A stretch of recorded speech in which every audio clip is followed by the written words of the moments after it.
Bonjour à tous, on se retrouve pour un nouvel événement. Aujourd'hui, le The 50 se dispute à Laval sur un parcours de 2850 mètres pour les concurrents du premier poteau, 2875 mètres pour ceux du second et 2900 mètres pour ceux du troisième. En effet, on a trois poteaux de départ aujourd'hui dans cette course réservée à des 5 à 11 ans. Le recul de 25 mètres est à 254 000 euros. Le recul de 50 mètres est à 481 000 euros. Et c'est une course dans laquelle il y a pas mal de possibilités, une course qui semble assez ouverte quand même si vous allez le voir, on a des points d'appui qui semblent plutôt intéressants. Avant de démarrer, je vous donner mon choix en 6 pour ce The 50 et tous les paris associés. Je vous rappelle que vous pouvez vous abonner à la chaîne YouTube de The Turf. Vous pouvez aussi activer la cloche pour être informé dès que mon prono est posté. Et puis bien sûr, n'oubliez pas le jeu responsable, les mentions qui sont indiquées en bas ici. C'est important, vous le savez. Allez, écoutez, j'y vais, je commence et je retiens en tête un cheval qui est assez logiquement placé en tête, c'est le numéro 7, Hubble du Vivier, c'est le favori actuellement des parieurs également. Il a 249 400 euros de gain pour un recul au 25 mètres, donc à 254 000. Il reste sur une troisième place à Vincennes le 20 février dans le prix du Chênay, qui est un peu une course de référence. Sur ses 10 dernières courses, il a fini 6 fois dans les 4. Son entourage est confiant.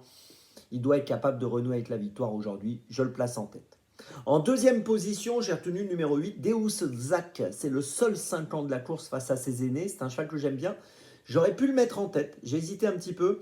Bon, le fait qu'il parte au second poteau m'a amené quand même à le mettre en deuxième position. Il vient de finir sixième du prix Bold Eagle remporté par Joshua Tree. Donc, je vais vous dire quand même les qualités de ce cheval. Associé à Jean-Philippe Monclin, je pense que voilà, s'il court sa valeur, il va faire l'arrivée. C'est impératif de le garder et de le mettre sur le podium.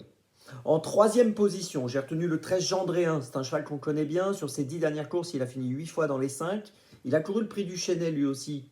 Il a terminé quatrième dans le sillage de Hubble du Vivier l'autre jour, le 20 février. Voilà, c'est un cheval qui, une nouvelle fois, devrait faire l'arrivée. Je pense que si on cherche 3 bases, ça peut être la troisième base. En quatrième position, j'ai retenu le 2 Illusion J-Pad. Alors, l'autre jour, elle n'a pas si mal couru dans le prix de la Mayenne. Elle a fini 7ème. Ça ne s'est pas super bien passé. Néanmoins, elle a couru honnêtement, on va dire. C'était le 25 février. Auparavant, elle avait terminé 3ème du prix de Rouen le 11 février. Elle sera déférée des 4. Elle est drivée par Eric Raffin.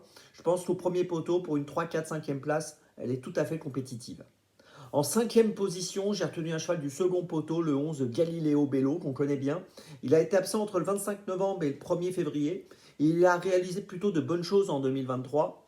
On l'a vu gagner à Laval par le passé aussi, il faut le noter, c'est important. Il a déjà prouvé son aptitude à cette piste. Il a couru 2 fois en février depuis son retour. Il vient de finir 10e du prix du Chênay. Bon, c'était pas une performance super, mais je pense qu'il va monter en puissance. Et ici, je pense qu'il vaut mieux le garder pour une place. Et puis en sixième position, j'ai retenu le 1 Feeling Boy qui court attelé monté, qui a couru 2 fois attelé depuis le début de l'année.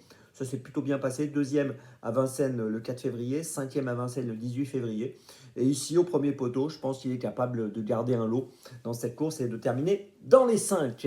Allez, je vous résume mon choix en 6 pour ce The 50. Donc en point d'appui, les numéros 7 et 8, dans une moindre mesure le 13, et puis derrière le 2, le 11 et le 1. Départ de la course à 13h55. On se retrouve maintenant demain pour Chantilly. Et d'ici là, avec The Turf, ça va aller.